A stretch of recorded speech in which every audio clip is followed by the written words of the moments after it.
Hey everyone, welcome to The Explainer. Get ready because today we are literally tearing down everything you thought you knew about managing neurological symptoms through exercise. We're diving into some incredible physical therapy and clinical workout routines tailored specifically for Parkinson's disease. And I can tell you right off the bat, this is not just about breaking a sweat. It is a literal prescription for the brain.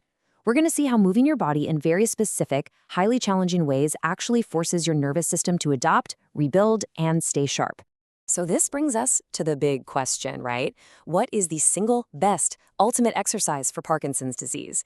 Well, if you look at the routines developed by clinical experts and physical therapists, the definitive answer is high-intensity interval training, or HIIT. But we're not talking about just any HIIT class here. This is a very specialized form of it that combines grueling physical exhaustion with incredibly complex cognitive demands. It's all about doing things that are deliberately difficult for your muscles and your mind at the exact same time. And that boils down to this really fascinating concept, forced exertion. Basically, this means you are moving faster and harder than what feels comfortable, all to maintain and rebuild neurological motor control. In the physical therapy sessions we've been analyzing, instructors constantly push this idea. Moving in a pace that gets you entirely out of breath, moving just a little bit quicker than you actually want to, is the secret to neurological maintenance. You're essentially forcing your brain to keep up with your body, pushing right past your comfort zone to keep those vital motor pathways open. So here's our clinical roadmap for today's explainer. First, we'll cover beating bradykinesia with speed. Then we'll get into brain games and neuroplasticity. And finally, rebuilding posture and balance. Okay, part 1, beating bradykinesia with speed. Let's jump in. To really appreciate why high-intensity exercise is such a game changer, we first have to pinpoint the problem. And that problem is bradykinesia. It's a major hallmark of Parkinson's disease, and simply put, it's the slowness of movement. It's that frustrating feeling where the brain sends a signal to move, but the body reacts sluggishly, or the movements just become smaller and way less powerful than you intended.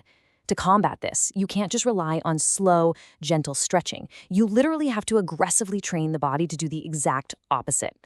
When you compare the slow, diminished movements of bradykinesia to the high-intensity solutions used by physical therapists, the contrast is wild.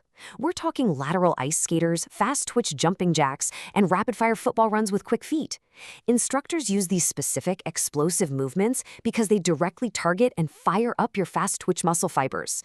Think about it. When you're doing an ice skater exercise, stepping wide and dropping your hips quickly, you're forcing your body to move with speed and momentum, which directly overrides that neurological slowness.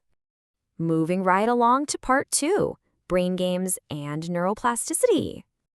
So that covers the speed aspect. But before we can start playing games with the mind, we've got to build a rock-solid physical foundation.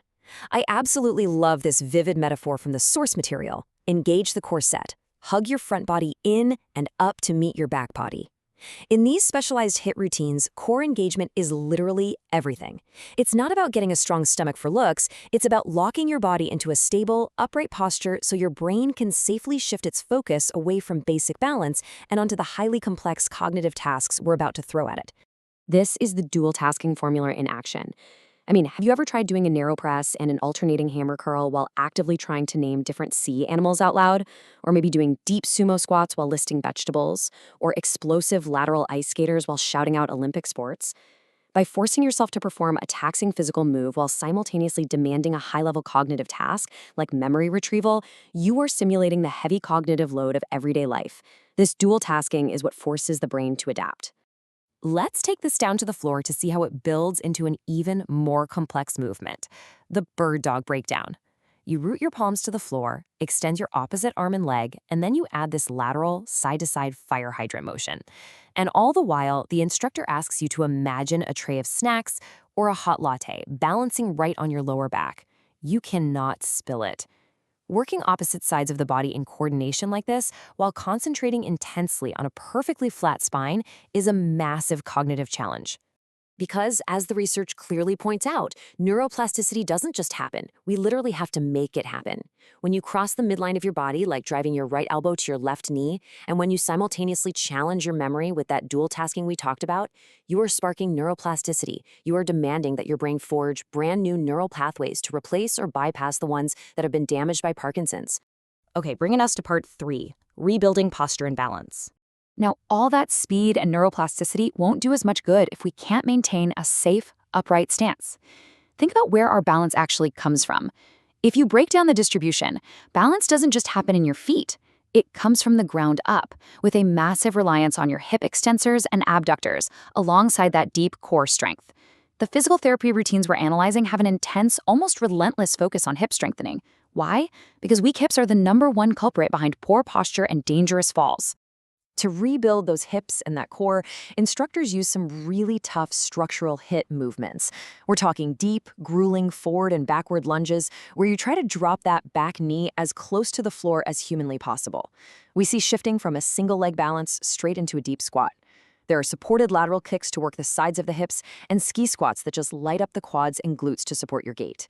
These are punishing movements, for sure, but they are absolutely essential for stretching tight hip flexors and building the strength you need to stay upright.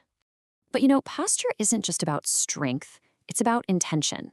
There's this fantastic cue from our source material that says, root through the pinky toes, lift up, and take up maximum space. Parkinson's often causes the body to physically shrink inward, right? The shoulders roll forward, the steps become shuffling and small. By transitioning from a massive extended star pose down into a sumo squat and actively focusing on taking up as much room as possible, you are fighting that shrinking effect. You're training your body to be large, open, and confident. If you want to know just how critical this is, listen to the physical therapists guiding these sessions. They point out it is common to have weakness in the hips. These are some of the most important muscles for function, for balance, for posture. That completely justifies why these routines put you through all those exhausting deep lunges and squats. If you want to protect your function and your balance, you simply cannot ignore your hips. So let's bring it all together and look at the massive impact of everything we've covered today. These targeted HIIT routines are a truly holistic weapon against Parkinson's. By utilizing speed, you target those fast-twitch muscles to fight bradykinesia. By using dual tasking and crossing the midline, you build new brain connections and force neuroplasticity. By focusing on lunges and wide stances, you get deep hip flexor stretching and structural balance. And overarching it all is forced exertion, pushing your physical and mental boundaries way further than you thought possible. I want to leave you with one final kind of provocative thought to chew on. Are you moving fast enough to change your brain? It's a serious question.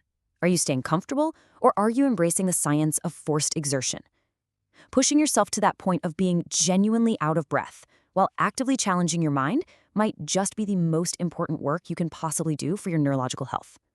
Thank you so much for joining me for this explainer, and keep moving with purpose.